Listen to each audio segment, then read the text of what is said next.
Hey y'all, hey, welcome to another edition of the Cookout. I am your host Trika, and I'm so happy that you have decided to join me again today.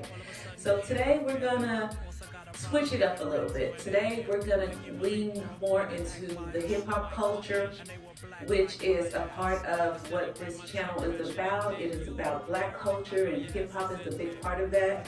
I believe that hip hop has such a huge influence on the things that filter into black culture. So, supersonic. Supersonic. Supersonic.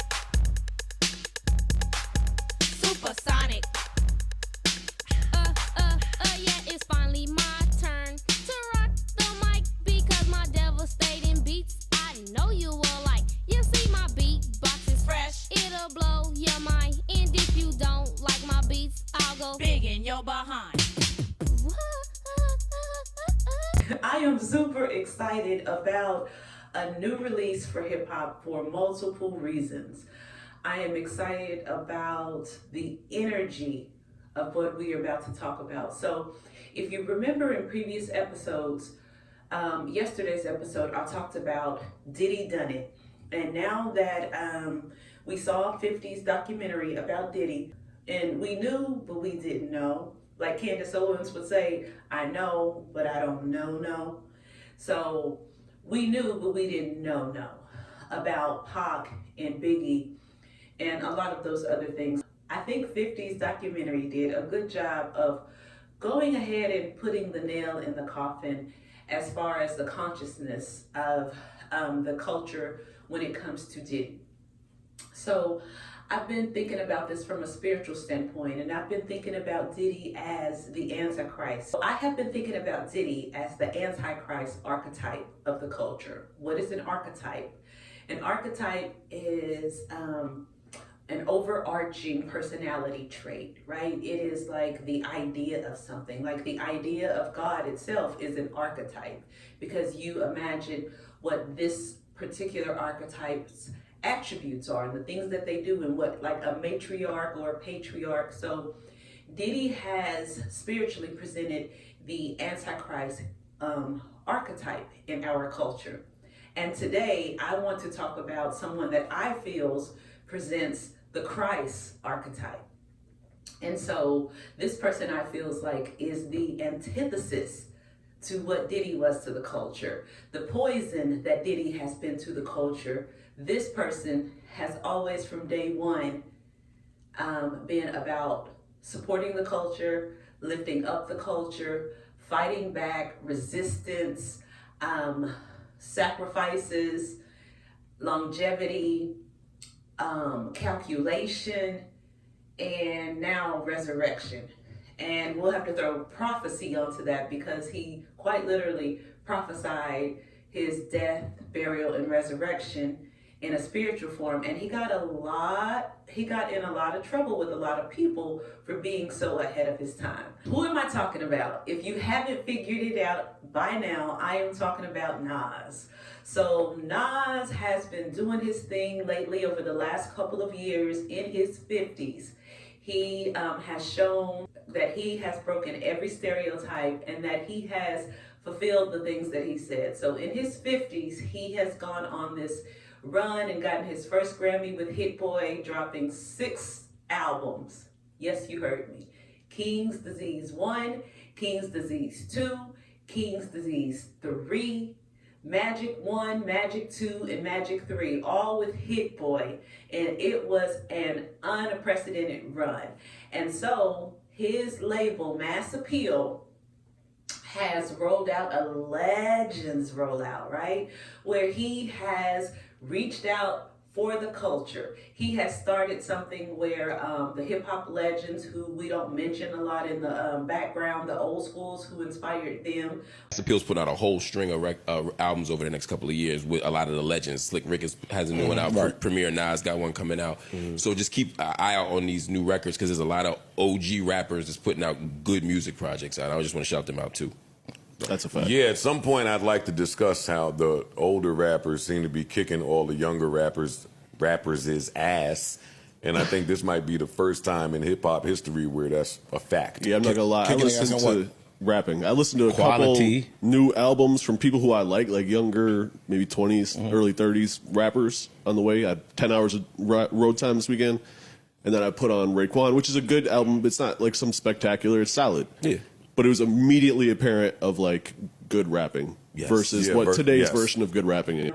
Where they can have insurance and build wealth off of their money. He didn't have to do that, but he did. And so he has this rollout of 7 different albums, and he started with Slick Rick the Ruler. How was it? Like, give me a little bit of a glimpse of what it was like coming from London to America. Yeah, and then becoming this, you.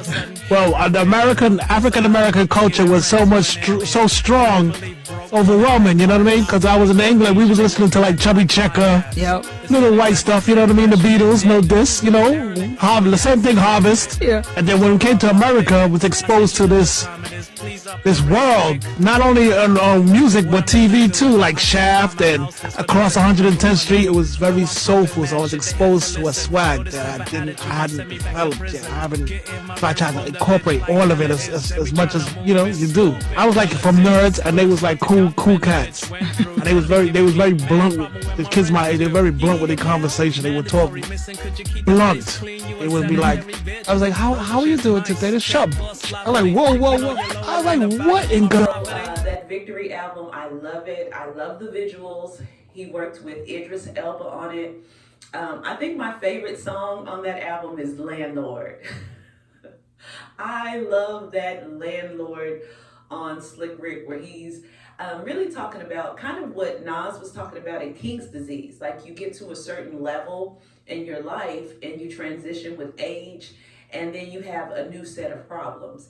And so Nas was kind of talking about when you're rich and all of the things that you can indulge in that can harm your health and harm your mentality when you're just too rich and doing too much. And so Slick Rick was talking about in Landlord, his transition into age and becoming a landlord over some apartments. And he was talking about all the bullshit that he goes through when he's trying to collect his rent. And I say all of that to say because they are rapping about their real lives and still making it relevant and still making it cool. Well, it's relevant if you owning some shit. If you a brokey, I guess it's not that relevant.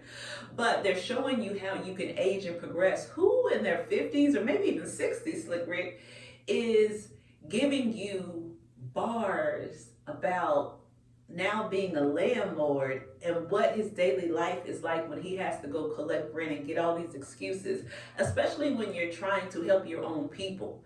You're trying to give a place to stay for low-income people that look like you, and you get all the excuses. So imagine the things and the thoughts that he has to go through. So Landlord is one of my favorite songs on there. Stressed is one of my favorite songs on there.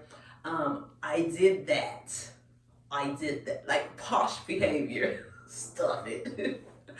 So yes, and the visuals are amazing. I love some good visuals. So definitely, I would love to see Slick Rick perform Victory live. I would love to be in the building, front row, 1, 2, or 3. Anywhere else is too far back. But yeah, the energy of that. So Nas gave us that. Then he gave us what's his name? Ghostface Killer, which I'm not really familiar with Ghostface, but I did listen to some of it. But I am familiar with how influential, what's it called? Wu-Tang. So I am familiar with how influential Wu-Tang is, and I did watch the series that Wu-Tang had, and it taught me a lot about the group then. So he rolled that out, and then Raekwon, Mobb Deep, who else is on it? De La Soul. And now we have led up to the Super Bowl. And the timing of this, I feel, is magical. I don't feel like when Nas was naming those albums magic, he was playing. I don't think he was like, no, I think he was saying real magic. Like, take this literally, because what he's doing is literal magic. Because anything spiritual, when it's in alignment and it works, it looks like magic to those who don't understand. So when you've really done the work and you're really that person who has done that shadow work, sat in the trenches, died, rose again, been through all of these things, and you come out on top, the stuff you start doing, people think it's like magic because it's not working that way for them because they're not doing the spiritual work. They're not renewing their mind. So he's telling you what magic is, and he's performing magic for you. And he's told you throughout his discography, half man, half amazing. You know, he's told you about his spiritual gifts a long time ago. What I love about Nas's story as I watch documentaries, because that's one of the things I've done over the years. It's one of my favorite things to do is to watch music documentaries. Documentaries in general, but specifically, I really, really love a good music documentary.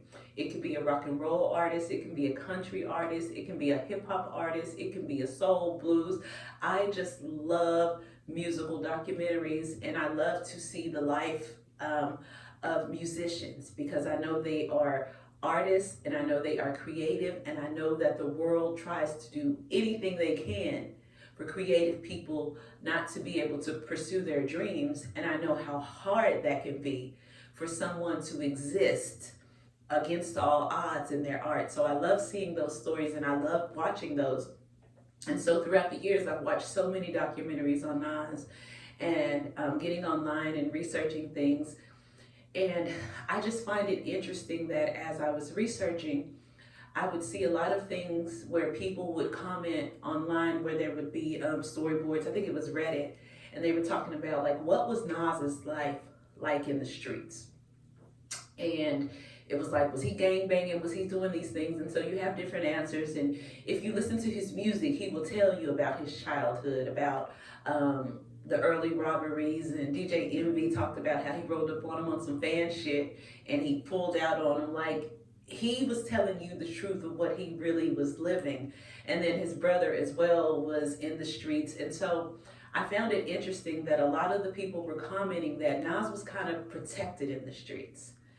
And that hit my spirit because I think about what he's been able to accomplish, right? And it was known early. Anybody who was around Nas at an early age realized that he had something special. They realized that there was this light on him, this energy. They may not have been able to explain it. They knew he was smart, and they knew innately that if anybody was going to make it, it was going to be him. And so the entire hood kind of took this posture of like protecting Nas, protecting the gift. And it makes so much sense to see his dedication to the hood and to his old friends and to the community, because he feels that he is indebted because that's why he was protected, and he is fulfilling his promise. He is fulfilling his promise because these people made sure that he was safe and looked out for him so that he didn't have to get into all that trouble, so that he could make it and then provide for everybody else. And that's what this man has done. And so some people always would look at it like, man, he thinks he can save the world. He has just been a man of his word. And we see now how God divinely orchestrated and put him in position. So here we are today with one of our archetypes, Diddy, rose to the top. And for the masses, the people on the outside looking in, and the people who are not attuned spiritually, thought that Diddy was pretty much the character of Nas. They thought that he was looking out for black people. They looked at him as a hero. They looked at him as one who had made it. All along, running parallel to Diddy was Nas, who kept flying under the radar because spiritually, that was not with the program. But in hindsight, when the Bible tells us, and the first shall be last, you are watching prophecy be fulfilled.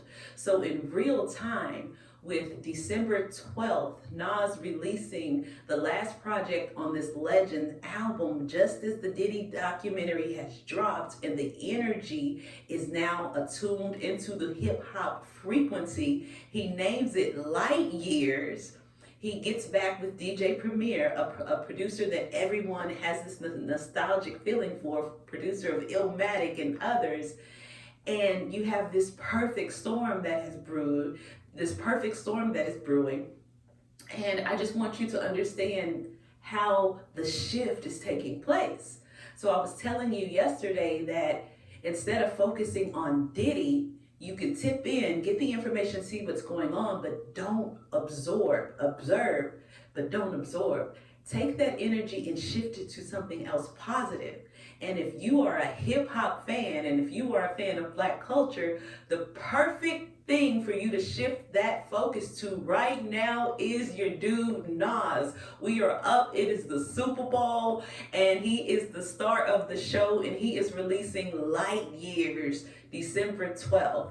And so he has released the track list and it opens up with My Life is Real. And then there's another one on there called New York State of Mind Part 3, so nostalgic. Bouquet of Flowers to the Ladies. You know, Nas has always made music for Black women.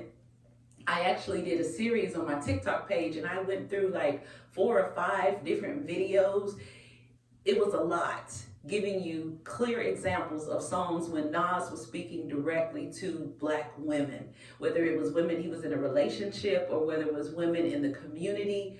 But I did that to show you, I was telling you all of these different things that we thought Diddy was, this man was all along, this archetype. So it's all coming together. So of course he put Bouquet of Flowers on there for the ladies.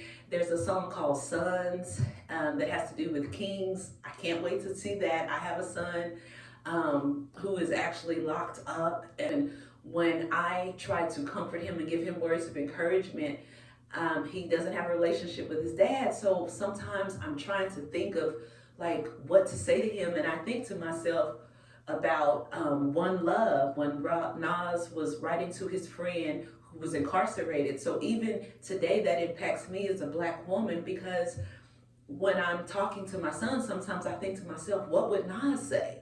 What would Nas say to him? So if you haven't gotten the gist by now, Nas to me kind of serves like a Malcolm X, I look at Nas like a revolutionary warrior. And so I have a lot of respect and sometimes it comes across as obsession, but it's more of Nas is my Martin Luther King, my Malcolm X. So that's why it doesn't hurt that the motherfucker has to be so fine. Like the fact that he looks the way he looks is just disrespectful because I'm trying to just be a noted follower of the cause and you looking like you looking. But anyway, on a serious note, it's not just about looks, it's about the character, it's about the consistency. And so here we are with this energy and it feels so nostalgic to me to have a release date and an anticipation and a track list. And especially coming off of these prior games with Slick Rick and Ghostface and Mobb Deep. So it's like the anticipation leading up to this. It is such a gift that Nas has given the culture because even on the De La Soul song, they say a change in regime. Y'all, this is a change in regime. And if you are looking at this on a spiritual level, the way I am looking at this, I'm so excited for the culture. I'm so excited for the future because we needed a change in regime. But we also needed to see what really happened so that we are now more aware. So that now when you have artists like Nas, you won't miss it. You won't miss it. You won't fall for the okie doke. So this is an opportunity for us to rebuild the culture. Like I was talking about yesterday, this is an opportunity for us to rebuild and reimagine what the industry could look like, what the culture could look like. The devil comes to steal, kill, and destroy. He wants to destroy your dreams because you are created in the image of God and God is a creator. In order for you to create, you must be able to dream. If you cannot dream, you cannot create. And the devil wants to steal your ability to create by distracting you with a bunch of negative things so they can get into your subconscious. And when you're trying to have dreams, you can't get a picture together in your mind because there's so much negativity in there. So we have to purposely, intentionally feed ourselves with positive role models, with positive music, with positive environments, so that what we are intaking, we now have ingredients to create a stew when it is time to dream. And so I'm just so excited because this energy is feeling like it did when hip hop first started. This energy is feeling like it did when we wanted to boost the culture. But now we have so much more experience. We have the right people with the right money doing the right things. And I'm just so super excited for hip hop because that means it's going to infiltrate into our culture. And this feels like something I've been praying for. And then you get a bomb ass soundtrack. Like you're getting this motion. Man said we have emotion, we have emotion, we have emotion. And y'all ain't having no motion, no motion, no motion. Me and here we have emotion, have emotion, have emotion. And y'all ain't having no motion, it's all over, like when the show ends. Emotion, we have emotion. Y'all ain't having no motion, no motion. It's all over. Best friends show up, pool, belly dancing, lamping, throwback sweatsuits from Grambling. Okay, so you're getting these soundtracks, and you know, I was born in '82, and so I kind of came in and slid up in that shit, and I'm so glad. I said I was fast, but if I hadn't been fast, I would have missed it. But one thing I can remember is I always wanted to be an adult during that time. Like, I thought all the women during that time in the 80s and 90s were so fly with their natural hairstyles, whether it was up, whether it was down, the hoop earrings, the cross colors, the leggings, the boots, the glasses, the shades. They were so fly. And watching movies like Boomerang and the hip hop culture, MC Lyte, Lauryn Hill, and all of them out during that time, I was like, oh my gosh, when I get to being grown, it's gonna be so much fun. And then everything changed. And we got this mumble rap and this drill rap and this drug rap and this infiltration in this system. And now I feel like, oh my God, I'm literally an adult now. The energy is back. I'm ready to go to these concerts. I'm ready to be in the crowd when this happens. I'm ready to be at the photo shoots. I'm ready to be on the scene with this new era because we are now adults and we can actually enjoy it. I've been through enough to know what I like, what I don't like. And so this feels like a golden era. And the last song on this track list is actually Third Childhood. How perfect. That's how I feel. I feel like I am in a new childhood, getting to be a kid all over, but still getting to keep the knowledge. You know, people always say, what would you tell your younger self? And what would you do differently? And every time I think about that question, I'm perplexed because I say, you know what? I wouldn't do anything differently because I wouldn't have any more knowledge. It's easy to say I would go back and do things differently, but if you don't allow me to take the knowledge that I learned now, I'm gonna do the same things because I thought those things were right at the time. So what's happening now is we are getting to experience this energy, this wave again, and we get to keep the knowledge as adults so we can actually enjoy the shit. So I am over the moon about this. This feels like God coming back and saying, I told you I hadn't forgot about you. Now, some people think stuff ain't that deep. I'm a Virgo. Okay, I am a Virgo, so everything to me is that deep. As a matter of fact, my first NAS concert was the New York State of Mind concert in Virginia Beach, September 14th. We know September 14th is Nas's birthday. The very next day, September 15th, was my birthday. And I happened to be in Virginia Beach by coincidence with my sister. And when I got the news that he was there, I was like, this is destiny. This was written. And he said it on stage. He said it was written. You're supposed to be. You're supposed to be here. That crowd that was there was supposed to be there at that time. And then I got to see Wu-Tang. What? Busta Rhymes. Like, I got loud. So, y'all get excited. Get excited about this Nas Lightyear DJ premiere because this is iconic. This is making history. Nas is who you thought Diddy was, but even better. This is like when God says, I am able to do exceedingly, abundantly, better than you can ask or think. This is divine. This is a win for the culture. You got 50 Cent dropping documentaries. You got, like, y'all, it's about to go up. It is about to go up. We are going to have better music, better influences for our kids, and it's going to trickle down. Because if you go back through Cookout episodes, this is why I'm doing this show. If you go back, I talked about the nuclear family and spiritually how they want to, well, spiritually and literally, they want to destroy the nuclear family, which is man, woman, and children. And so a lot of this gay agenda and trans agenda is really psychological warfare, spiritual warfare, because everything is spiritual. If they can stop our men from having babies with us, they can destroy our family, just like they did with the abortion. That's what the abortion was about. It was about killing Black families. It was never about women's rights and protecting our bodies. They were aware that their numbers are decreasing as white people and as colored people being just about in everybody, that they were losing numbers. And so they wanted Black people, colored people to have abortions. All of this is spiritual.